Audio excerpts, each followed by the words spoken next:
বলবো, যদি পারেন মুয়াজ্জিন হবেন, যদি পারেন মুয়াজ্জিন হবেন। নবীজি বলেন, যে ব্যক্তি একাধারে 7 বছর সওয়াবের আশায়, নেকের আশায় মুয়াজ্জিনের দায়িত্ব পালন করে, আল্লাহ রাব্বুল আলামিন তাকে জাহান্নাম থেকে মুক্তির সনদ দিয়ে দেন। সুবহানাল্লাহ। যদি পারেন, সুযোগ হয়, মুয়াজ্জিনই করবেন, মাঝে মাঝে আজান দিবেন।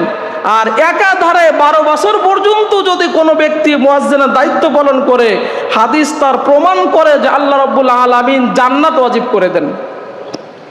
শুধু তাই নয়, নবীজি বলেন, কিয়ামতের ময়দানে আল্লাহ রাব্বুল আলামিন মুয়াজ্জিনের ঘাড় সবার থেকে লম্বা করে দিবেন। হাসরবাসী সবাই এক সাইজের থাকবে, আর মুয়াজ্জিনের ঘাড়টা লম্বা থাকবে। সারা দুনিয়ার মানুষ চিনতে পারবে এই ব্যক্তি দুনিয়ায় থেকে মসজিদে আজান দিত, মুয়াজ্জিনি করত। এই জন্য নবীজি বলতেন যে দুনিয়ার মুয়াজ্জিনেরা, তোমরা উঁচু কণ্ঠে আওয়াজ দিবে, দারাজ কণ্ঠে আওয়াজ দিবে। সাহাবারা পাল্টা প্রশ্ন করলেন, ইয়া রাসূলুল্লাহ সাল্লাল্লাহু আলাইহি সাল্লাম, উঁচু গলায় যদি মুয়াজ্জিন আজান দেয় তাহলে কি হবে?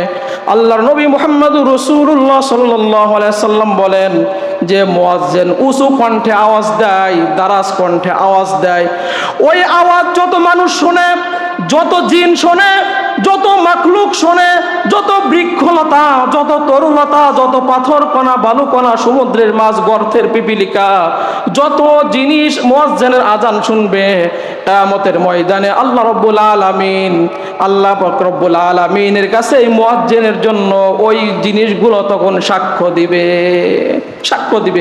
যত মানুষ শুনবে, জিন শুনবে, বৃক্ষলতা, তরুলতা, পাথর কণা, বালু কণা, গর্তের পিপিলিকা, সমুদ্র মাছ, যারা মুয়াজ্জিনের আজান শোনে, কিয়ামতের ময়দানে সবাই সাক্ষ্য দেবে যে আল্লাহ নামাজের জন্য আপনার এই বান্দা দৈনিক 5 বার আজান দিত, আপনি একে মাফ করে দেন। এই জন্য নবীজি বলতেন, মুয়াজ্জিনের আজান যতদূর পর্যন্ত পৌঁছায় যায় ততদূর পর্যন্ত মুয়াজ্জিনকে ক্ষমা করে দেওয়া হয়। জীব নির্জীব সবাই মুয়াজ্জিনের জন্য ক্ষমা প্রার্থনা করে।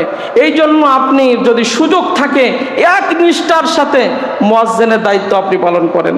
যদি সুযোগ থাকে তাহলে আল্লাহ রাব্বুল আলামিন এই জাহান্নাম থেকে মুক্তির একটা ফয়সালা করে দিবেন।